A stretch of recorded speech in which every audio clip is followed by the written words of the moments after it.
এই প্রথম আমি কোনো পুজোর প্যান্ডেল ওপেনিং এ গেস্ট হিসেবে গেলাম।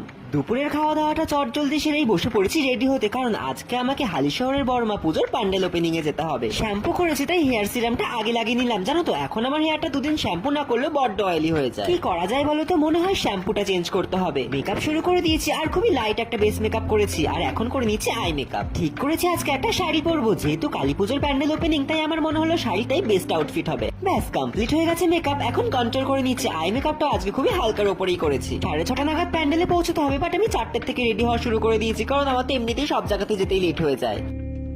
এই মালবেরি সিল্কটা দুদিন আগে মায়ের জন্য কিনেছিলাম। আমি তো এটা একদমই পড়তে চাইছিলাম না, কিন্তু মা বললো যে আজকে তুই এই শাড়িটাই পরে যায়, এটা খুব ভালো লাগবে। যেহেতু মা এতবার করে বলছিল তাই পরেই নিলাম। এমনকি আমার কাছে তো শাড়ির সাথে ম্যাচিং ব্লাউজও ছিল না। অনেক খুঁজে খুঁজে শাড়ির পাড়ের সাথে ম্যাচিং করে এমন একটা ব্লাউজ মাসির কাছে পেয়েছি। দেখেছো, তাড়াহুড়োয় হাতে নেল পালিশটা পরতেও ভুলে গেছি। এক্সটেনশনটা উঠে গেছে, এখন না হাতে নেল পালিশ না পরে থাকলে খুবই বাজে লাগে।